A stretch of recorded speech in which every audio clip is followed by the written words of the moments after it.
Welcome to the ZTE channel. Today I'll show you how to show interactions with the screen when recording the screen on the ZTE Blade A36.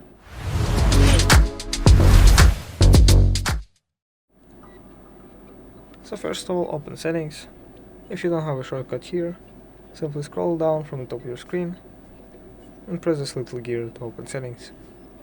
In settings, we're looking for the features option. And in here, click record screen.